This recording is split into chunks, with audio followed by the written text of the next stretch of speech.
All right, everybody, welcome back to Unicorn Princess Gotham. Our game of the month is Stardew Valley. This is going to be one of a two-part video I'm releasing this week. So basically, we had the first video, which was the getting started.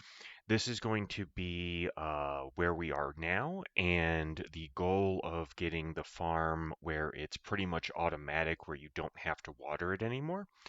And I'm sort of going to walk through how we got to this point first. So, as you see, we're on the 15th day of spring. The egg festival has happened. We've gotten our strawberries. They're all planted here. We've got a few, we got like the green bean going. I planted a bunch of kale and the green bean and one potato because you basically just need like one potato for the community center bundle. Same thing for green bean. The green bean kind of sucks actually. I think it's used in only like a few recipes. The potato actually is used in quite a few recipes that you'll cook later. So if you want to grow more of those, it's fine. But kale is extremely fast to harvest and gives a ton of farming experience. So yeah, you harvest it with the scythe, and you want to be careful if you do the kale how you harvest it because it gets so much XP that you'll level up while harvesting.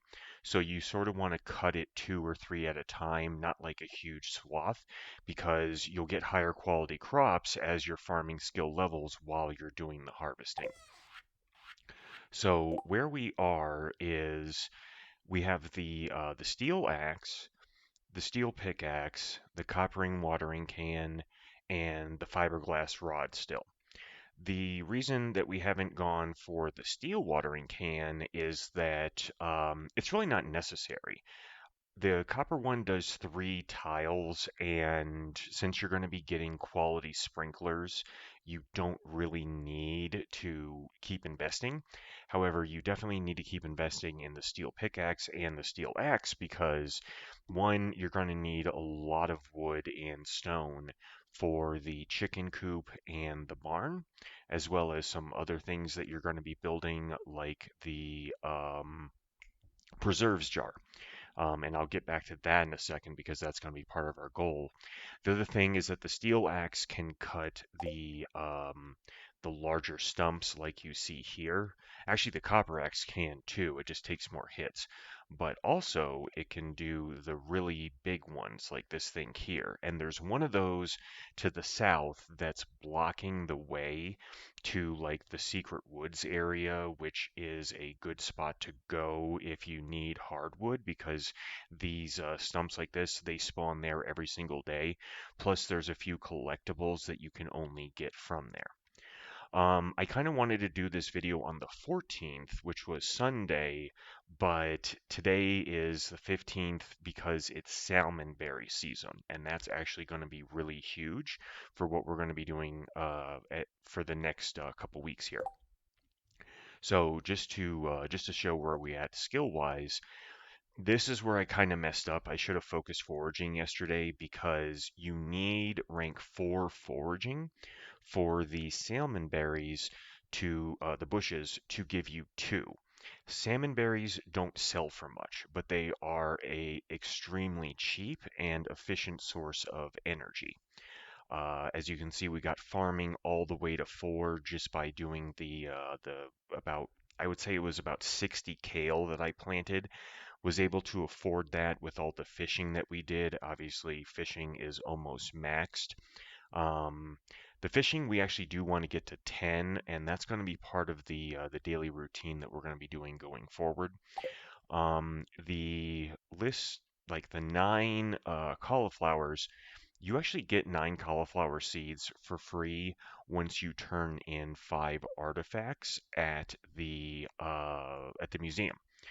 You even get like melons and pumpkin seed too as you go, but really you just only need the cauliflower ones going like at the beginning. The seeds are pretty expensive and you definitely want to have them, but they take forever to grow. I went with the Bat Cave mainly because of the fruits. The fruits you can use for the artisan bundle at the community center, And so they, really help fill that out a lot easier than some other stuff you can do. Plus, you can put them in the preserve jar and the keg later to turn them into jellies, wines, jams, that sort of thing to really get like more coin from them. So as far as this next thing, because this is one of the big goals early on, is I unlocked the mine carts. The minecart is what you really, really want to focus on early on, just for the convenience, because you do a single click, boom, you're at the mine. You do a single click, back to the bus stop, which is your farm, town, extremely, and it doesn't really, it doesn't add time or anything. You just instantly travel. Um, the way that you unlock it is you have to get the boiler room. It takes two partial bundles to unlock that. So the first bundle to do is the wild foraging, which is the daffodil, the oh God, the wild horseradish, the it's not a turnip, I don't think, but it looks like one. And then there's the oh God, I'm sorry, I'm blanking on those. But yeah, that's like one of the first bundles that you do. And then the other bundle that you do, and I'll show you because they're completed, is the construction one, which is basically 200, well, 198 regular wood, 99 stone, and 10 hardwood. Hardwood you can only get once you upgrade the axe to copper, so that's another reason why you want to get the axe upgrade as soon as possible. The boiler room is basically all stuff from the mine. You need a gold bar, a iron bar, and a copper bar. You need star ruby, frozen tear, quartz, and the earthstone. And then you need basically like either slime or bat wings. um, you need a lot though if you go that route, so it's easier just to get the solar essence from a ghost. Now the ghost starts spawning at floor 50. So I've gotten all the way down to 85. I'm not going to progress that much further over the next few days because you really don't need to. You get gold once you hit floor 80 anyway, and you need gold for the quality sprinkler. So that's a big part of why we're doing it. So what we're going to be doing for the second half of the month is essentially four things. One, over the next couple days, because it's salmonberry season, we are going to tour and get salmon berries because we are going to need a lot of energy. Each day we're going to do like a little brief, like, run around the forest area, hit all the salmonberry bushes because they change each day, and just really stockpile those. You can usually get up to about 200 if you're getting two from each bush if you hit them all of the days that it runs for. And the energy is going to be needed because we are going to be doing a lot of wood chopping to get wood as well as seeds, because we're actually not going to be turning these into the field snacks. You're going to want to have a designated part on your farm where you can get at least 9 of each of these, because you're going to want the trees set up with the tree tappers. Tree tappers you unlock from foraging pretty early on. They are pretty inexpensive to make, and basically it's like a couple copper bars and wood. And they give you oak resin from the acorn trees, and they give you maple syrup from the maple trees. Oak resin is what you use to create kegs, which you unlock through farming.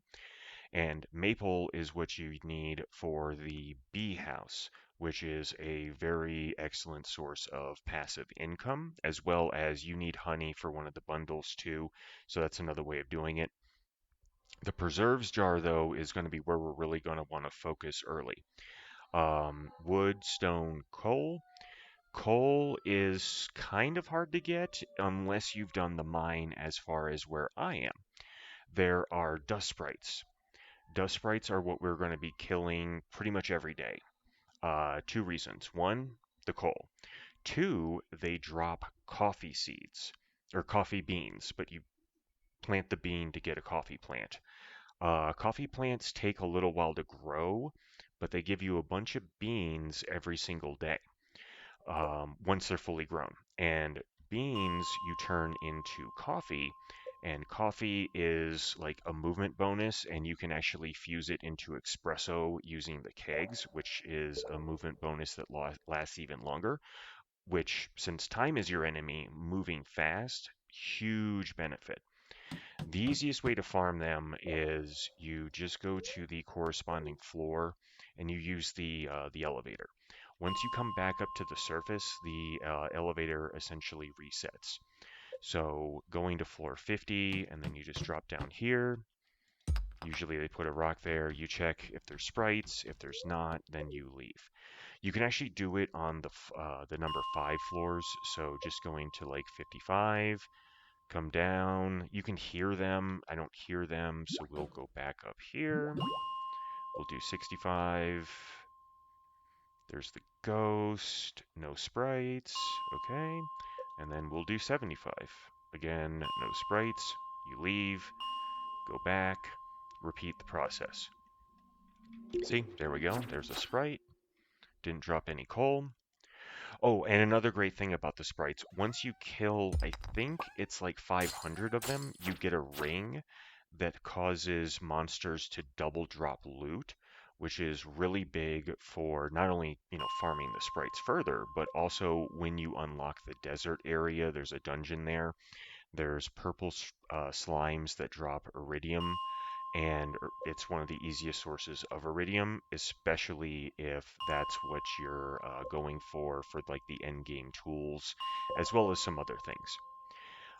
You do want to have your furnaces up here because it takes a while to smelt iron, but especially gold. So if you're going to like the lower floors to try and get gold, which there didn't spawn any here, but if there did, you would hit it, bring it back up, because we're not going to try to descend any further there. See, and there's gold ore, so we could just hit that, go back up. Also, everything once you pass level 80 hits really, really hard.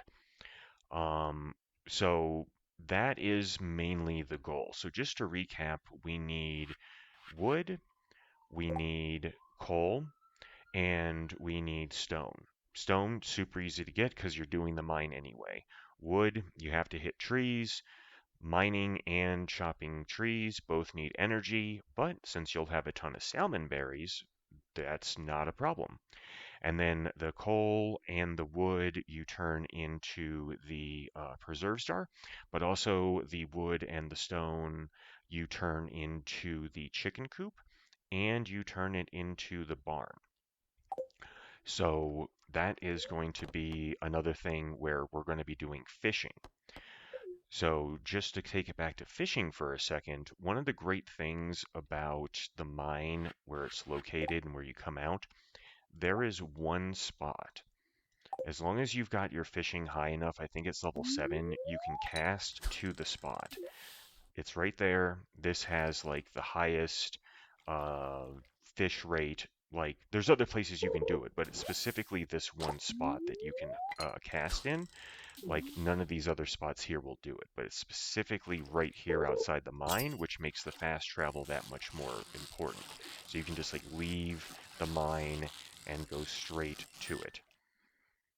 And as you can see, we got a bass, iridium quality bass, which is the highest quality you can get, which is great.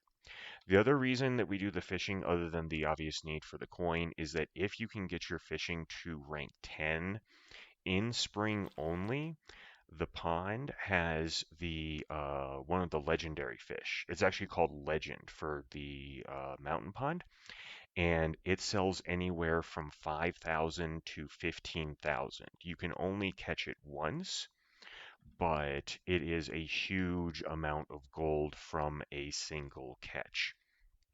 One last thing that you can do with the mine, though, I didn't get lucky in the early levels, but killing the bugs, if you kill enough of them, you get the insect head sword, which is an insanely powerful sword for early on.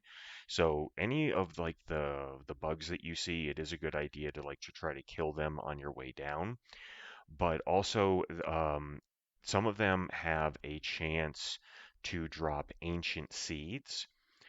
Ancient seed grows year round except for winter. In winter, you lose the outdoor plant, but it produces ancient fruit, which is like one of the most expensive things in the game. And then once you have your greenhouse unlocked from doing the community center, you can plant the ancient seeds there, and then you never have to worry about them going away. Like they will just always produce fruit in there. But yeah, just to grab one just to show you.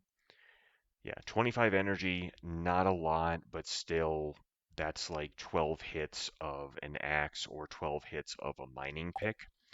Um, and just to circle back to what I was saying as far as where you're going to want to do like the acorns and the maple seeds, I usually clear these, like this whole rock area out and just plant them here and then plant pathing in the way so that nothing grows except for what you have in that grid. You can do it with a fence too, but really it is easiest just to do it with a path because, like, and I'll show you here just as an example. You can just go 1, 2, 3, 4, and now you have one spot for the tree. Because you want trees to be spaced out by one space between each other.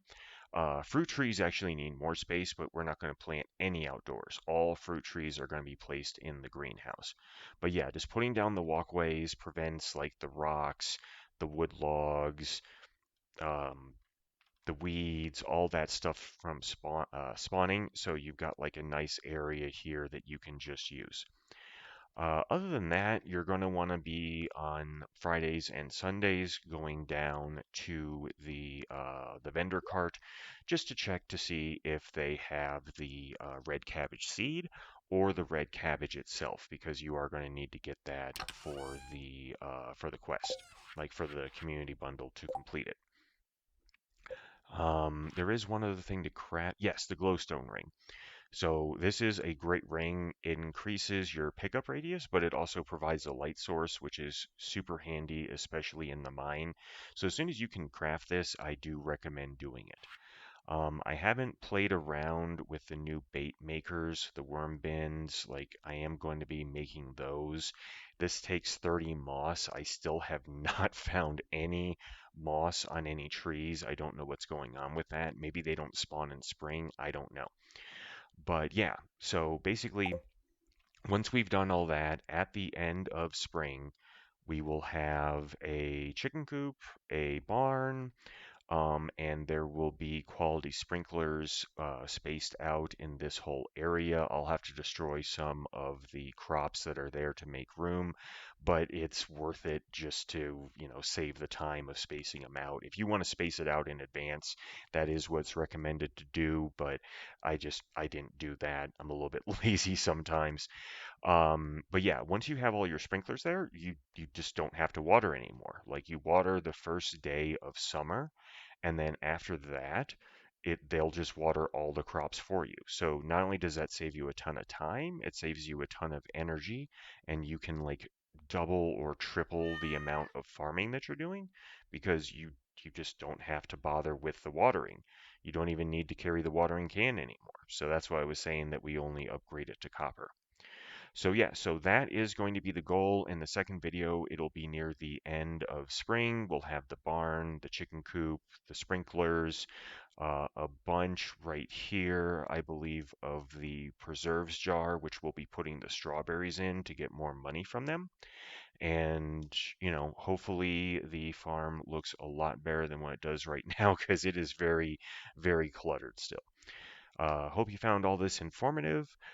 Feel free to comment if you have any questions as far as getting all of the tools and everything to this level in the mid part of spring, because it is pretty hard to do. And I look forward to seeing you all on the next video. So take care and stay safe till then.